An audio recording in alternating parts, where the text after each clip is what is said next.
ఈ సెషన్ చివరిలో మనం మూర్తిమత్వం మాపన పద్ధతుల గురించి మాట్లాడదాం. Assessment of personality. మూర్తిమత్వాన్ని సాధారణంగా 2 పద్ధతుల్లో మనము మాపనం చేస్తాం. మూర్తిమత్వాన్ని మాపనం చేసే పద్ధతులు 2 రకాలుగా ఉంటాయి. అంటే మూర్తిమత్వాన్ని కొలిచే పరీక్షల్ని మనము 2 రకాలుగా వర్గీకరిస్తాం. దాంట్లో మొదటిది అప్రక్షేపక పరీక్షలు, నాన్ ప్రొజెక్టివ్ టెస్ట్ అని పిలుస్తాం. రెండవది ప్రక్షేపక పరీక్షలు, ప్రొజెక్టివ్ టెస్ట్. ఇక్కడ ప్రక్షేపకము అనేది మనం ఫస్ట్ అర్థం చేసుకోవాలి. ప్రక్షేపకము అనేది తెలిసిన తర్వాతనే మనకు ప్రక్షేపక పరీక్షల గురించి మనం తెలుసుకోవచ్చు. ప్రక్షేపణం అంటే ఏంటి అంటే, ప్రక్షేపణం అనేది ఒక రక్షణ తంత్రం, డిఫెన్స్ మెకానిజం అంటాం దీన్ని. రక్షణ తంత్రాల గురించి మనము తర్వాతి టాపిక్లో వివరంగా మాట్లాడడానికి ప్రయత్నం చేస్తాం. అయితే ఇక్కడ కేవలం ఈ ప్రక్షేపణం అంటే ఏందో క్లుప్తంగా తెలుసుకొని మనం ఈ సెషన్ పూర్తి చేసుకుందాం. ప్రక్షేపణం అంటే ఒక రక్షణ తంత్రం అని నేను ఇదివరకే చెప్పాను.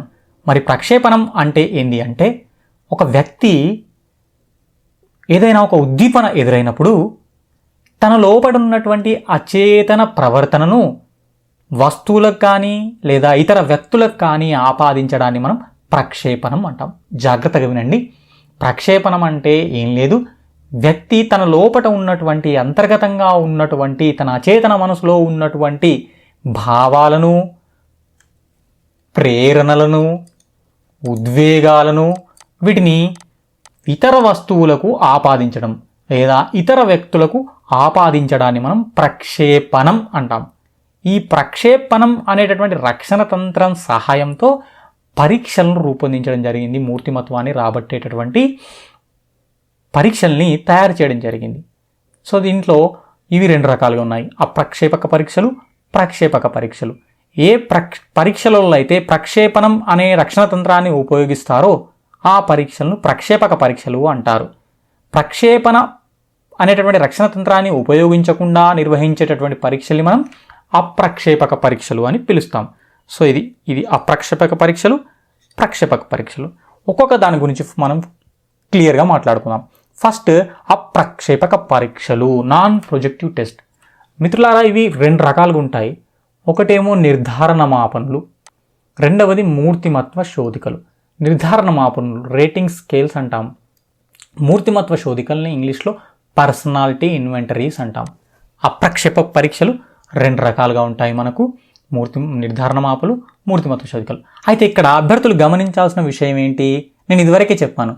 ప్రక్షేపణం అనేటటువంటి రక్షణ తంత్రాన్ని ఉపయోగించి నిర్వహించే పరీక్షలేమో ప్రక్షేపక పరీక్షలు అయితే, ప్రక్షేపణము అనేటటువంటి రక్షణ తంత్రాన్ని ఉపయోగించకుండా నిర్వహించేటటువంటి పరీక్షల్ని మనం అప్రక్షేపక పరీక్షలు అంటాం. అయితే వీటి మధ్య ఉన్నటువంటి ఇంకో స్వల్పమైన తేడా ఏంది ప్రక్షేపక అప్రక్షేపక పరీక్షల్లో అంటే, ప్రక్షేపక పరీక్షల్లో ఉద్దీపన అనేది అంటే ప్రయోజ్యుడికి ఇవ్వబడ్డటువంటి ఉద్దీపన అనేది అస్పష్టంగా ఉంటుంది. జాగ్రత్తగా గుర్తుపెట్టుకోవాలి, ఉద్దీపన అస్పష్టంగా ఉంటుంది. అదే అప్రక్షేపక పరీక్షల్లో ఉద్దీపన అనేది స్పష్టంగా ఉంటుంది. అంటే తెలియజెప్పాల్సినటువంటి ఆన్సర్ కావచ్చు, సమాధానం కావచ్చు, లేదా వెలిబుచ్చాల్సిన ప్రతిస్పందన అనేది స్పష్టంగా ఉంటే అవి అప్రక్షేపక పరీక్షలు. ఉద్దీపన అనేది అస్పష్టంగా ఉండి ఎటువంటి సమాధానం అంటే ఖచ్చితమైన సమాధానం కాకుండా సమాధానాన్ని పలు రకాలుగా పలు మార్గాలలో వెలిబుచ్చేటటువంటి అవకాశం ఉన్నటువంటి పరీక్షల్ని మనం ప్రక్షేపక పరీక్షలు అంటాం. లోతుగా వెళ్ళే కొద్దీ ఈ రెండింటి మధ్య ఉన్నటువంటి తేడా మీకు స్పష్టంగా అర్థమవుతుంది. సో ఇప్పుడు అప్రక్షేపక పరీక్షల గురించి మాట్లాడుతున్నాం కదా. అప్రక్షేపక పరీక్షలు మనకి ఎన్ని రకాలు ఉన్నాయి, 2 రకాలుగా ఉన్నాయి. దాంట్లో ఫస్ట్ వన్ నిర్ధారణ మాపనులు, సెకండ్ వన్ మూర్తిమత్వ శోధికలు, రేటింగ్ స్కేల్స్, పర్సనాలిటీ ఇన్వెంటరీస్. ఇప్పుడు ఫస్ట్ మనం నిర్ధారణ మాపనల గురించి మాట్లాడదాం. నిర్ధారణ మాపనలు పేరులోనే ఉంది, ఇక్కడ చూడండి. ఏం నిర్ధారిస్తాం ఇక్కడ అంటే, మనం ప్రయోజ్యుడికి ఒక వివరణతో కూడినటువంటి స్టేట్మెంట్ ఇస్తాం. ఇక్కడ ఒక వివరణను ఇవ్వడం జరుగుతుంది. ఆ వివరణను చదివి ప్రయోజ్యుడు ఏం చేయాలి, దానికి విలువ కట్టాలి. ఆ వివరణను చదివి ప్రయోజ్యుడు దానికి విలువ కట్టాలి. అంటే ఇక్కడ గ్రేడింగ్ ఇవ్వాలన్నమాట. ఉదాహరణకు మనం పాఠశాల పట్ల విద్యార్థి యొక్క అభిప్రాయం లేదా పాఠశాల చదువుల పట్ల ఇష్టం అనేటటువంటి ఒక వివరణ ఉంది. పాఠశాల చదువుల పట్ల ఇష్టం, పాఠశాల చదువుల పట్ల ఇష్టం అనేది ఒక స్టేట్మెంట్ ఉంది. ఈ స్టేట్మెంట్ మనం ప్రయోజ్యుడికి అంటే విద్యార్థికి ఇస్తాం. ఇచ్చిన తర్వాత దీనికి సంబంధించినటువంటి విలువను విద్యార్థి కట్టాలి, ప్రయోజ్యుడు కట్టాల్సి ఉంటుంది. దానికోసం ఇక్కడ ఏముంటుందంటే ఒక రేఖ ఉంటుంది. ఈ రేఖాఖండం మీద 5 లేదా 7 బిందువులు ఉంటాయి. సమాన అంతరాలలో విభజించబడ్డటువంటి బిందువులు ఉంటాయి. 5 ఉండొచ్చు లేదా 7 ఉండొచ్చు. సో ఇప్పుడు 5 బిందువులు ఇక్కడ 1 2 3 4 5 ఇక్కడ 5 బిందువులు తీసుకున్నాను నేను స్కేల్ మీద. ఈ 5 బిందువులలో మధ్యలో ఉన్నటువంటి బిందువు ఏదైతే ఉందో, ఇక్కడ పెన్ యొక్క కలర్ చేంజ్ చేద్దాం మనం స్పష్టంగా అర్థం కావడానికి. ఇక్కడ మధ్యలో ఉన్నటువంటి బిందువు ఏదైతే ఉందో, ఈ మధ్యలో ఉన్నటువంటి బిందువు అనేది తటస్థ వర్ణనను సూచిస్తుంది అన్నమాట. తటస్థ వర్ణనతో ఉంటుంది ఇది. తతిమ ఇక్కడ ఉన్నటువంటి కుడివైపున, ఈ తటస్థ బిందువుకు కుడివైపున ఉన్నటువంటి బిందువులు ఏవైతే ఉన్నాయో, ఈ కుడివైపున ఉన్నటువంటి బిందువులు అనేటివి ధనాత్మక వర్ణనను కలిగి ఉంటాయి, ధనాత్మక వరుస క్రమంలో అమర్చబడి ఉంటాయి. ఇక్కడ ఉన్నటువంటి ఎడమవైపుకు ఉన్నటువంటి బిందువులు అనేవి కూడా రుణాత్మకంగా ఆ అవరోహణ క్రమంలో అమర్చబడి ఉంటాయి, అవరోహణ క్రమంలో అమర్చబడి ఉంటాయి. ఇక్కడ ధనాత్మక ఆరోహణ క్రమం, ఇక్కడ రుణాత్మక అవరోహణ క్రమంలో అమర్చబడి ఉంటాయి. అంటే ఇప్పుడు ఇక్కడ పాఠశాల చదువుల పట్ల ఇష్టం అనేటటువంటి ఒక వివరణ కనుక తీసుకున్నట్లయితే, ఇక్కడ తటస్థ బిందువులు ఏముంటుంది అంటే చెప్పలేను అన్నటువంటి ఆప్షన్ ఉంటుంది. ఇక్కడ చెప్పలేను. ఇక్కడ ధనాత్మక వర్ణనలు ఏముంటుందంటే ఇష్టం, పాఠశాల చదువులు అంటే నాకు ఇష్టం. ఇంకా పాజిటివ్లో ఇంకా ఇక్కడ పాయింట్ హయ్యెస్ట్ పాయింట్ కదా ఇది. ఈ ధనాత్మక వర్ణనలో ఎండింగ్ పాయింట్లో ఇంకేముంటుంది, బాగా ఇష్టం, ఎండింగ్ పాయింట్. ఇంకా ఇక్కడ ఇంకో పాయింట్ కనుక ఇచ్చినట్లయితే చాలా చాలా ఇష్టం అన్నటువంటి వివరణ కూడా మనం ఇవ్వచ్చు, ఒకవేళ 7 పాయింట్లు కనుక ఇచ్చినట్లయితే. సో ఇది ఇక్కడ ధనాత్మక వర్ణనతో ఉన్నటువంటి పాయింట్స్ ఇక్కడ ఉంటాయి. ఇక ఈ తటస్థ బిందువుకు ఎడమ వైపున ఉన్నటువంటి బిందువులు ఏవైతే ఉంటాయో ఇవి రుణాత్మక వర్ణన కలిగి ఉంటాయి. అంటే ఇక్కడ ఇష్టం లేదు అని ఉంటుంది, లేదా ఇష్టపడను అని ఉంటుంది. ఇంకో బిందువు ఏమిటంటే అస్సలు ఇష్టపడను. దీన్ని బట్టి మీకు ఏమర్థమవుతుంది, ఇక్కడ మనం శిశువుకు లేదా ప్రయోజ్యుడికి ఒక వివరణను ఇస్తాము. వివరణ ఇచ్చి అతడి యొక్క అభిప్రాయాన్ని తీసుకోవడానికి ప్రయత్నం చేస్తాం. అంటే ఇక్కడ ప్రయోజ్యుడు ఏం చేయాలి, ఆ ఇవ్వబడ్డటువంటి స్టేట్మెంట్కి రేటింగ్ చేయాల్సినటువంటి అవసరం ఉంటుంది. ఈ రేటింగ్ అనేది 5 బిందువులతో కూడి ఉండొచ్చు లేదా 7 బిందువులతో కూడి ఉండొచ్చు. ఇప్పుడు మనం 5 బిందువులతో తీసుకున్నటువంటి రేటింగ్ స్కేల్ని ఇక్కడ తీసుకున్నాం. ఇక్కడ మధ్యలో తటస్థ బిందువు ఉంటుంది, తటస్థ వర్ణనతో కూడినటువంటి బిందువు ఉంటుంది. ఆ తటస్థ బిందువు కుడివైపున ఉన్నటువంటి బిందువులు ఏవైతే ఉంటాయో అవి ధనాత్మక వర్ణనతో కూడి ఉంటాయి. ఎడమవైపున ఉన్నటువంటి బిందువులు ఏవైతే ఉంటాయో అవి రుణాత్మక వర్ణనతో కూడి ఉంటాయి. కాబట్టి ఈ విధంగా శిశువు ఏం చేయాలి, ఇక్కడ ఏదో ఒకదానికి పాయింట్కి టిక్ చేయాల్సినటువంటి అవసరం ఉంటుంది. ఆ విధంగా తన ప్రతిస్పందనను వెలిబుచ్చాల్సినటువంటి అవసరం ఈ నిర్ధారణ మాపనంలో ఉంటుందన్నమాట. సో నిర్ధారణ మాపనుల్ని మనము 2 రకాలుగా వర్గీకరిస్తాం. జాగ్రత్తగా వినండి. నిర్ధారణ మాపుని మనము 2 రకాలుగా వర్గీకరిస్తాం. ఎన్ని రకాలు? 2 రకాలు. ఫస్ట్ వన్ ఏంది అంటే స్వీయ నిర్ధారణ మాపనులు అంటాం. స్వీయ నిర్ధారణ మాపనులు, రేటింగ్ బై సెల్ఫ్, ప్రయోజ్యుడే స్వంతగా నిర్ధారించుకుంటాడు ఇక్కడ. తర్వాత ఇతరులచే నిర్ధారణ చేయబడేవి,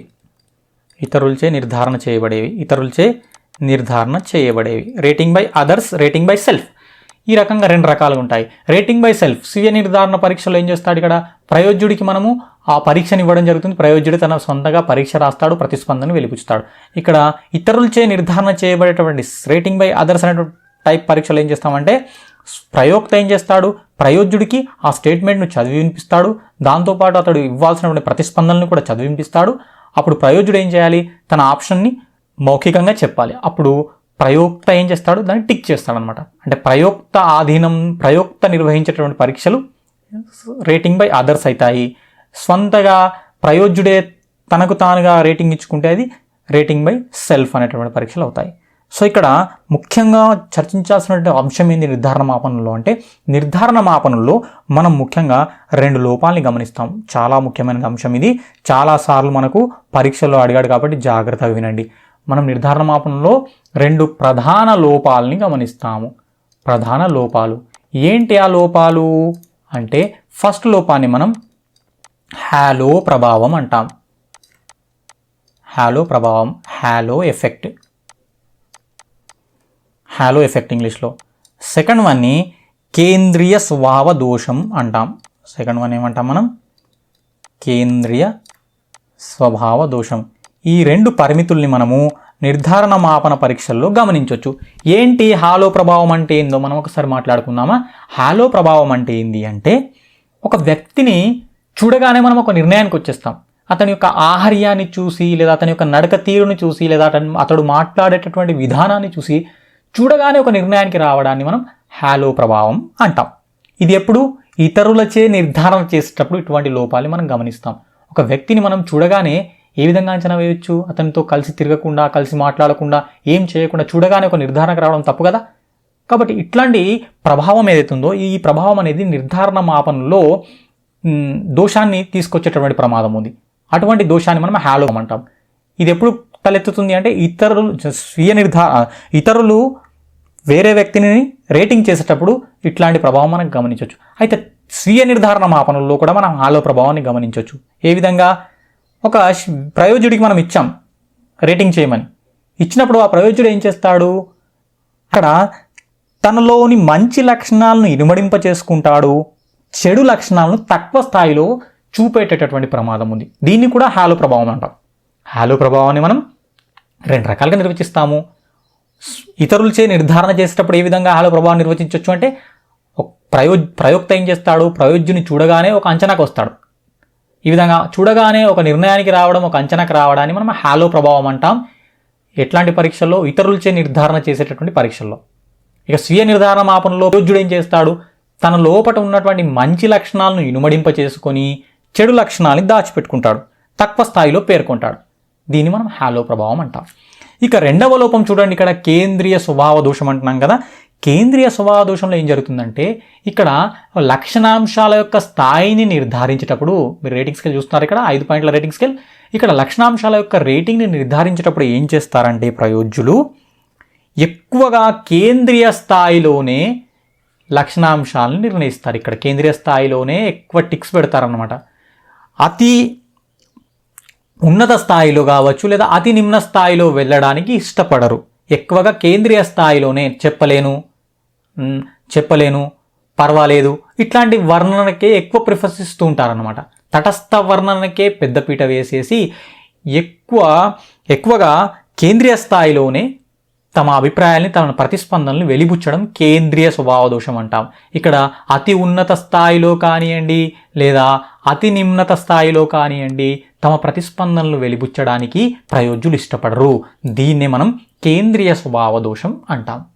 సో ఇది నిర్ధారణ మాపనలకు సంబంధించినటువంటి సమగ్ర సమాచారం. నిర్ధారణ మాపనలో ఏం చేస్తాం? మనము విలువ కడతాం. దేనికి విలువ కడతాము? ఒక వివరణ ఉంటుంది లేదా ఒక లక్షణాంశానికి మనం విలువ కడతాం.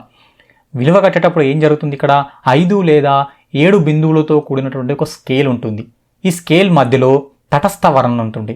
ఆ తటస్థ వర్ణనతో కూడిన బిందువుకు కుడివైపున ఏమో ధనాత్మక వర్ణనతో కూడినటువంటి బిందువులు ఉంటాయి, ఎడమ వైపుననేమో రుణాత్మక వర్ణనతో కూడినటువంటి బిందువులు ఉంటాయి.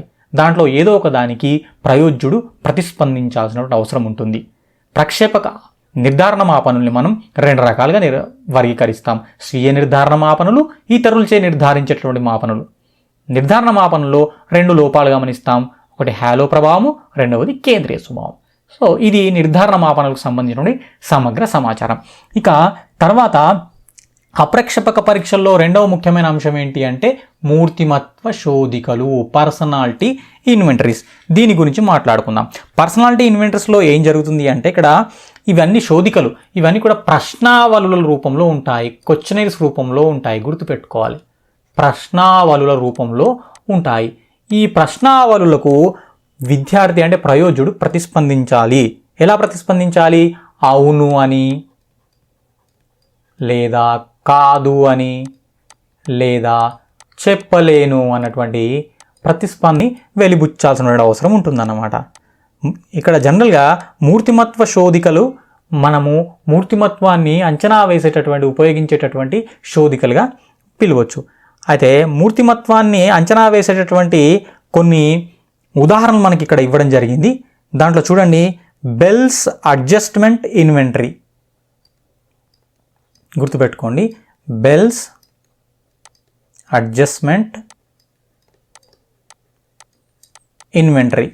ఇది మూర్తిమత్వ పరీక్షనే, మూర్తిమత్వ శోధిక, ఇన్వెంటరీ. ఓకే. రెండవది మిన్నెసోటా మల్టీఫేసిక్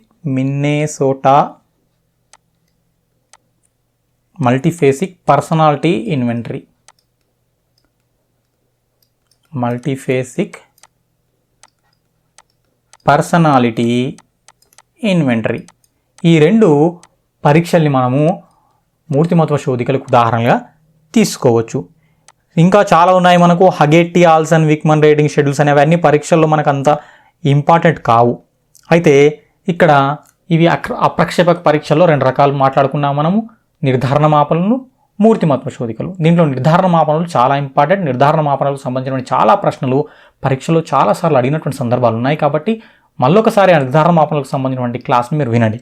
అయితే ఇక్కడ అభ్యర్థులు గమనించాల్సిన విషయం ఏంటి అంటే, అప్రక్షేపక పరీక్షలు ఏవైతే ఉంటాయో ఈ అప్రక్షేపక పరీక్షల్లో మనం ఏం చేస్తామంటే వ్యక్తి యొక్క చేతన ప్రవర్తనను మాత్రమే అధ్యయనం చేస్తాం. ఇది దీని యొక్క పరిమితిగా చెప్తాం మనం. వ్యక్తి యొక్క చేతన ప్రవర్తనను మాత్రమే ప్రవర్తిస్తాం. మరి చేతన ప్రవర్తన అంటే ఏందో మీకు ఇదివరకే చెప్పాను నేను. వర్తమానం అంటే ఇప్పుడు నేను క్లాస్ చెప్తున్నాను, మీరు వింటున్నారు, మీరు చేతనంగా ఉన్నారు అంటే నిద్రానవస్థలో ఉండకుండా అలర్ట్గా సంసిద్ధులుగా ఉండడాన్ని మనం సంసిద్ధులుగా ఉండి చేసేటటువంటి ప్రతి పని, ప్రతి అనుభవం కూడా చేతన అనుభవం అని పిలుచుకుంటుంది అన్నమాట. కాబట్టి వ్యక్తి చేతనంగా ఉన్నప్పుడు చేసేటటువంటి పనులు ఏవైతే ఉంటాయో ఆ పనులను మాత్రమే అధ్యయనం చేస్తాయి అప్రక్షేపక పరీక్షలు.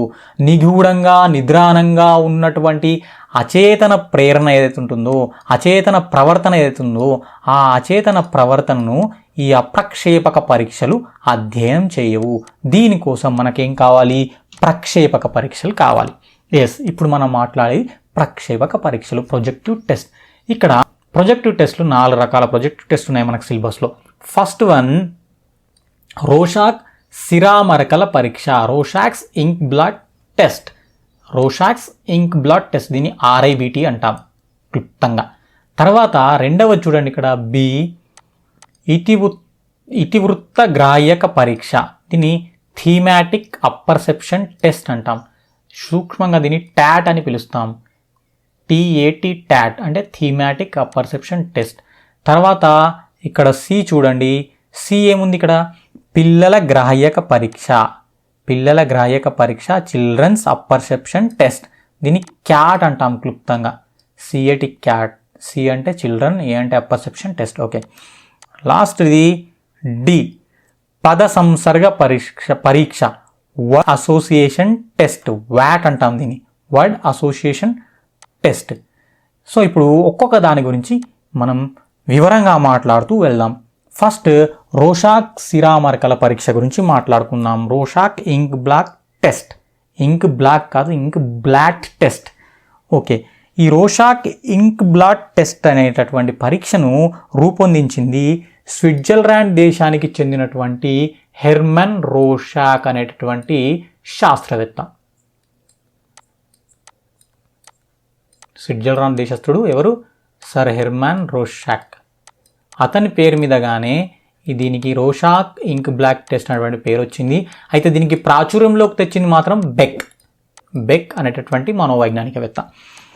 అయితే దీంట్లో ఏముంటాయంటే ఇక్కడ మీకు పటంలో చూపినట్లుగా, ఇక్కడ పటాన్ని గమనించండి. ఇక్కడ మీకు పటంలో చూపినట్లుగా, ఇక్కడ పటంలో చూపిన విధంగా 10 సిరామరకలతో కూడినటువంటి కార్డులు లేదా చిత్రపటాలు ఉంటాయి. ఈ పటాలంటివి నిర్దిష్టంగా ఒక ఆకారాన్ని సూచించేవి కావు. నిర్దిష్టంగా ఒక ఆకారం అనేది అందులో ఉండదు. చిత్రం మధ్య నుంచి సౌష్ఠవంగా ఇరువైపులా వ్యాపించి ఉంటాయి. ఇప్పుడు ఇక్కడ గమనించండి, ఇక్కడ గమనిస్తే మీరు సౌష్ఠవంగా, ఇక్కడ సౌష్ఠవంగా కనుక తీసుకున్నట్లయితే మీరు ఈ వైపుకు ఈ వైపుకు సౌష్ఠవంగా సమానంగా వ్యాపించి ఉంటుందన్నమాట సిర. ఈ సిరా మరకల ద్వారా ఏర్పడ్డటువంటి పటం ఏదైతే ఉందో ఇది పటం అనేది అస్పష్టంగా ఉంటుంది. ఇక్కడ స్పష్టంగా ఉండదు. ఆ పటం అనేది ఏదో ఒక నిర్దిష్టమైన ఆకారాన్ని సూచించేదిగా ఉండదు.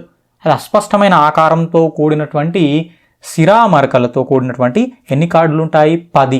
10 చిత్రపటాలు ఉంటాయి అన్నమాట. అయితే ఈ 10 చిత్రాలలో 5 బ్లాక్ అండ్ వైట్ ఉంటాయి, తెలుపు మరియు నలుపు ఉంటాయి 5. తర్వాత 2 ఏవైతే ఉంటాయో ఈ తెలుపు నలుపుతో పాటు ఎరుపు కూడా ఉంటుంది అన్నమాట ఇక్కడ ఈ 2 చిత్రాల్లో. ఇక మిగిలిన 3 ఏవైతే ఉంటాయో ఈ 3 పంచరంగులలో ఉంటాయన్నమాట. పంచరంగులు అంటే 5 రంగులతో కూడినటువంటి పటాలు ఉంటాయన్నమాట. సో ఇక్కడ 5 బ్లాక్ అండ్ వైట్ కార్డ్స్ ఉంటాయి, 2 బ్లాక్ అండ్ వైట్తో పాటుగా రెడ్ కలర్తో కూడినటువంటి కార్డ్స్ ఉంటాయి, 3 5 కలర్స్తో కూడినటువంటి పంచరంగులతో సంబంధించిన కార్డ్స్ ఉంటాయన్నమాట. సో దీన్ని ఏ విధంగా పరీక్షిస్తాము అంటే మనము ప్రయోజ్యుని ఏ విధంగా పరీక్షిస్తామంటే ముందుగా ప్రయోజ్యుని సౌకర్యవంతంగా కూర్చోబెడతాం. కూర్చోబెట్టి 10 కార్డులను ఒకదాని తర్వాత ఒకటి ఇస్తూ పోతామన్నమాట. ఇస్తూ పోతూ అతనికి కొన్ని సూచనలు ఇవ్వాలి మనం. ఈ చిత్రపటం గమనించేటటువంటి చిత్రపటం ఏదైతే ఉందో ఈ చిత్రపటంలో అనేక మంది అనేక రకాలైనటువంటి అంశాలని గమనించారు. మీరేం గమనిస్తున్నారు చూసి చెప్పండి, దీనికి కాలపరిమితి లేదు అని మనము ప్రయోజ్యుడికి సూచనలు ఇవ్వాలి. సూచనలు ఇచ్చిన తర్వాత ఆ ప్రయోజ్యుడు ప్రతిస్పందనలు వెలిబుచ్చేటప్పుడు ప్రయోక్త వాటికి స్కోరింగ్ చేయాలి కదా. స్కోరింగ్ చేసేటప్పుడు కొన్ని ముఖ్యమైన అంశాలని ప్రయోక్త గమనించాలి, దృష్టిలో పెట్టుకోవాలి. ఏంటి ఆ ముఖ్యమైన అంశాలు అంటే ఫస్ట్ వన్ స్థానము, సెకండ్ వన్ విషయము. గుర్తుపెట్టుకోండి, స్థానము, విషయము. మూడవది నిర్ణాయకము లేదా నిర్ణాయకాలు. నాలుగవది మౌలికం. ఇప్పుడు స్థానంలో మనం ఏ విధంగా గమనించాలి, ఏ విధంగా స్కోరింగ్ చేస్తామంటే ప్రయోజ్యుడు ఇచ్చిన ప్రతిస్పందనలు మనం ఏ విధంగా విశ్లేషించాలి అంటే ప్రయోజ్యుడు పూర్తి శిరామరకను గమనించాడా లేదా శిరామరకల్లో ఉన్నటువంటి పెద్ద భాగాన్ని మాత్రమే గమనించాడా లేదా చిన్న భాగాన్ని మాత్రమే గమనించాడా లేదా తెలుపు ఖాళీ భాగాన్ని మాత్రమే గమనించాడా అన్నటువంటి విషయాన్ని మనం ఈ స్థానం అనేటువంటి అంశంలో స్కోరింగ్ చేయాల్సిన అవసరం ఉంటుంది. ఒకవేళ కనుక మన స్థానంలో పూర్తి శిరామరకను కనుక ప్రయోజ్యుడు గమనిస్తే W అనేటువంటి అక్షరంతో సూచిస్తాము. ఓల్ కదా, పూర్తి అంటే ఓల్ పార్ట్ అన్నమాట. తర్వాత పెద్ద భాగాన్ని కనుక గమనిస్తే దీంట్లో పెద్ద అంటే బిగ్ కదా, బిగ్ డిపాజిట్స్ అంటాం. అంటే దీన్ని క్యాపిటల్ Dతో సూచిస్తాం. D అంటే డిపాజిట్స్, బిగ్ డిపాజిట్స్. చిన్న భాగాన్ని మాత్రమే గమనించి చెప్తే దాన్ని మనం స్మాల్ Dతో సూచిస్తాం. లేదు మొత్తం ఖాళీ భాగాన్ని కనుక పరిశీలిస్తే దాన్ని స్పేస్ Sతో సూచిస్తాం. మళ్ళీ ఒకసారి జాగ్రత్తగా వినండి. స్థానంలో అసలు ఈ స్థానము, విషయము, నిర్ణాయకాలు, మౌలికం అనేటివి ఏంటి అండి? స్కోరింగ్ కోసము ప్రయోజ్యుడికి సహాయం చేసేటటువంటి సహాయక అంశాలన్నమాట. ప్రయోజ్యుడు తన ప్రతిస్పందనలు వెలిబుచ్చేటప్పుడు స్థానంలో అతడు ఏం గమనించాడు? మొత్తం చిత్రపటాన్ని గమనిస్తే W అని పెడతాము. చిత్రపటంలో పెద్ద భాగాన్ని మాత్రం గమనిస్తే బిగ్ డిపాజిట్ అని క్యాపిటల్ Dతో సూచిస్తాము. చిన్న భాగాన్ని మాత్రమే గమనించి వెల్లడిస్తే దాన్ని స్మాల్ D అంటే స్మాల్ డిపాజిట్గా మనం స్కోరింగ్ ఇస్తాము. లేదు కేవలం ఖాళీ భాగాన్ని మాత్రమే పరిశీలించి చెప్తే దాన్ని మనం స్పేస్ Sతో సూచిస్తామన్నమాట. సో ఇవి స్థానంలో ఉన్నటువంటి 4 ముఖ్యమైన స్కోరింగ్ పాయింట్స్. ఇక విషయంలో ఏం విషయం గమనిస్తున్నాడు? విషయంలో జంతు బొమ్మను గమనించాడా లేదా మానవ భాగాన్ని ఏమైనా గమనించాడా, మానవుణ్ణి ఏమైనా గమనించాడా లేదా ప్రకృతికి సంబంధించిన అంశాలు ఏమైనా గమనించాడా లేదా ఏమైనా ప్రాణరహితమైనటువంటి వస్తువులను ఏమైనా గమనించాడా అనేటివి విషయంలో తీసుకుంటాం. ఒకవేళ కనుక ప్రతిస్పందనలో మానవ రూపం కనుక వెలిబుచ్చితే ప్రయోజనం దానికి హ్యూమన్ అంటాం కదా, హ్యూమన్ పార్ట్ అంటాం కదా, Hతో సూచిస్తాం. జంతు రూపాన్ని కనుక సూచిస్తే ఎనిమల్తో సూచిస్తాం, Aతో సూచిస్తాం. లేదు మానవ భాగం హ్యూమన్ డిపాజిట్, మానవ భాగం కాలు, చెయ్యి, ముఖం, ముక్కు అన్నారనుకోండి HDతో సూచిస్తాం, హ్యూమన్ డిపాజిట్గా. జంతు భాగం, జంతు తోక అని లేదా 4 కాళ్ళు ఉన్నాయి, జంతు కాళ్ళు కనిపిస్తున్నాయని కనుక ఉంటే ఎనిమల్ డిపాజిట్ ADగా సూచిస్తాం మనం. అలా కాకుండా ప్రకృతికి సంబంధించిన ఆకారాలు గమనించాడు. చెట్లు, పచ్చిక బయళ్ళు లేదా సెలయేర్లు, కొండలు, పర్వతాలు కనుక గమనిస్తే దాని నేచర్ అంటాం కదా, ఎంతో సూచించాలి. ఇక ప్రాణరహిత అంశాలు ఏవైతే ఉంటాయో వాటిని ఆబ్జెక్ట్స్ అని ఓతో సూచిస్తామన్నమాట. కాబట్టి విషయంలో మనకు ఎన్ని అంశాలు ఉన్నాయి? 1, 2, 3, 4, 5, 6 అంశాలు ఉంటాయి. స్థానంలో మనకు 4 అంశాలు ఉన్నాయి. గుర్తుపెట్టుకోవాలి, స్థానంలో 4 అంశాలు ఉంటాయి. స్కోరింగ్ ఇచ్చేటప్పుడు మనకు సహాయం చేసేటివి విషయంలో 6 అంశాలు ఉన్నాయి. తర్వాత నిర్ణాయకాల్లో ఏం చూస్తుంది అంటే ఆకారం కనుక గమనిస్తే ఫార్మేషన్ అంటాం ఎఫ్, దీన్ని కలర్స్ కనుక గమనిస్తే రంగును సి అంటాము. నీడలు కనుక గమనిస్తే దాన్ని, తేలిక రంగులు నీడలు కనుక గమనిస్తే దాన్ని కేతో సూచిస్తాం. కదలికలు మోషన్స్ కానీ మూమెంట్స్ కానీ ఏమైనా గమనిస్తే దాన్ని ఎంతో సూచిస్తాం. అంటే అతడు ఏమైనా ఆకారాలుగా గమనిస్తున్నాడా, అలా ఫార్మేషన్స్ ఆకృతులు ఏమైనా గమనిస్తే అతనికి ఎఫ్ అని స్కోరింగ్ ఇవ్వాలి. లేదు మన కలర్స్ గమనిస్తుంటే దాన్ని సితో సూచిస్తాం. తేలిక రంగులు లైట్ కలర్స్ కానివ్వండి, నీడలు కానీ గమనిస్తే దాన్ని కేతో సూచిస్తాం. మూమెంట్స్ ఏమైనా కదలికలు, పరిగెత్తడం లాంటి చర్యలు కావచ్చు, పని చేయడం కానివ్వండి, డ్యాన్స్ చేయడం కానివ్వండి, ఇలాంటి కృత్యాలు గమనిస్తే దాన్ని మూమెంట్స్ ఎంతో సూచిస్తామన్నమాట. ఇక చివరిగా మౌలికం. ఈ మౌలికంలో కూడా మనకు 2 అంశాలు ఉంటాయి. ఈ మౌలికంలో ఉండేటువంటి రెండు అంశాలు ఏంటివి అంటే అందరిలాగే ప్రవర్తిస్తే ప్రతిస్పందనలు వెలిబుచ్చుతున్నాడా లేదా విభిన్నమైన ప్రతిస్పందన ఏమైనా వెలిబుచ్చుతున్నాడా అన్నది ఈ మౌలికంలో మనం తీసుకుంటాం.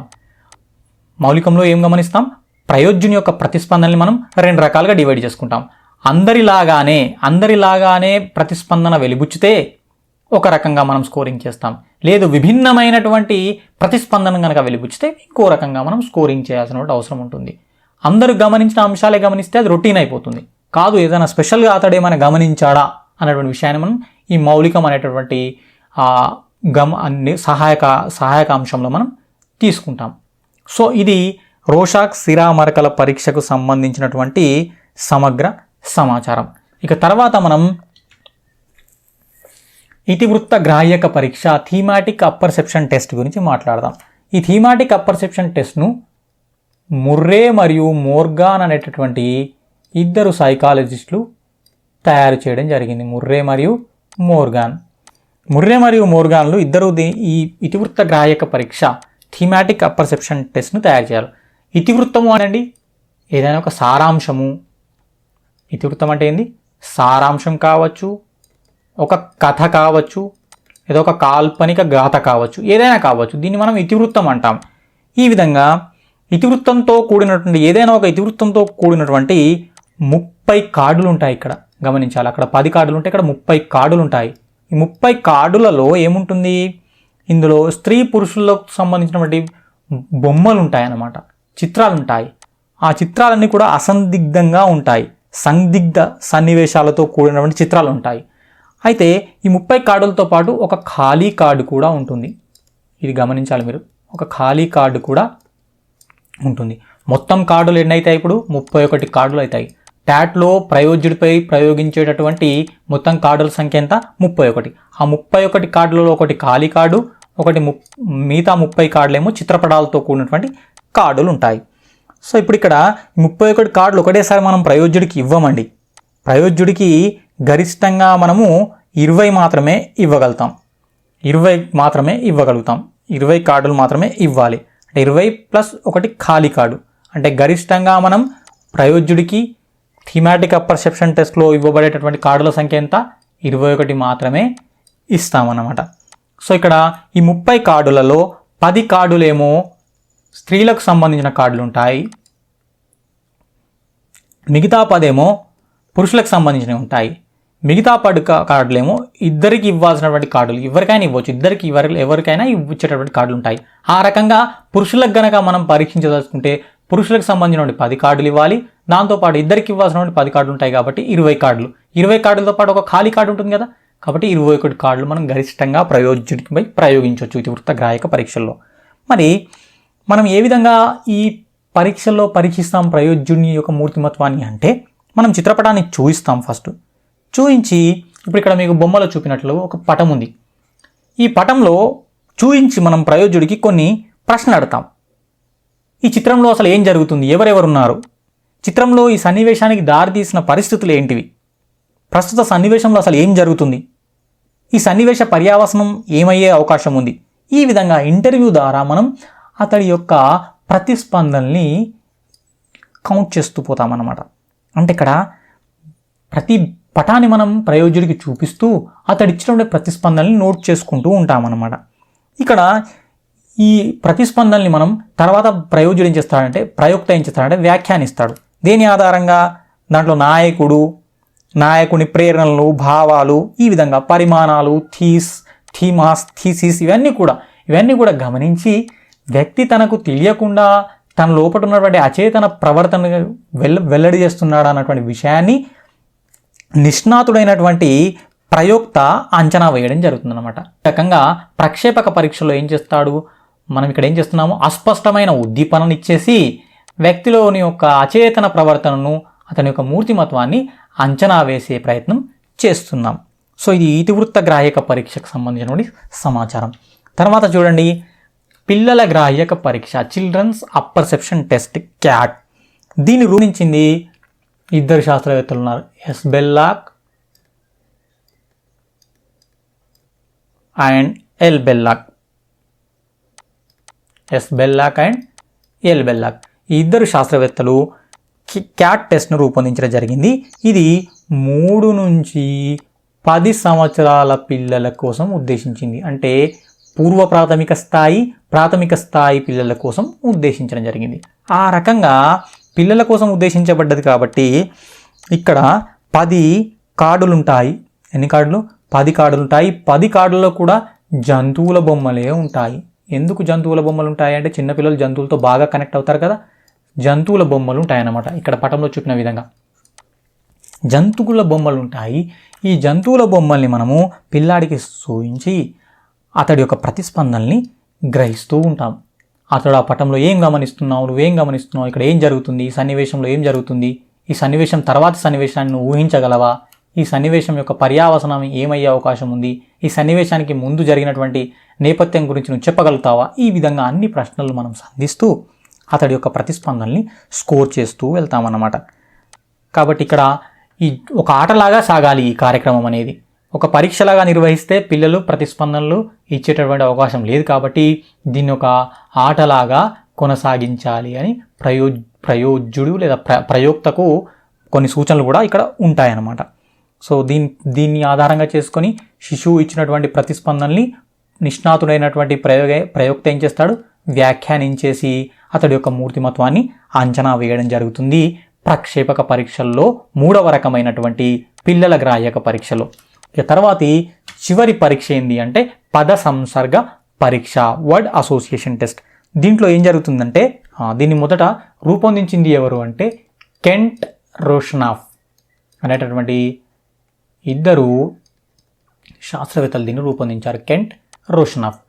అయితే ఇక్కడ ఏం జరుగుతుంది, పద సంసర్గలు అంటే జతలు కదండి, పదాలతో కూడిన కొన్ని జతలు ఉంటాయి. అయితే ప్రయోక్త ఏం చేస్తాడు, ఒక పదాన్ని చెప్పగానే ఆ పదం విన్న ప్రయోజ్యుడు ఏం చేయాలంటే, ఆ పదం విన్న వెంటనే అతని మనసులో వచ్చినటువంటి మొదటి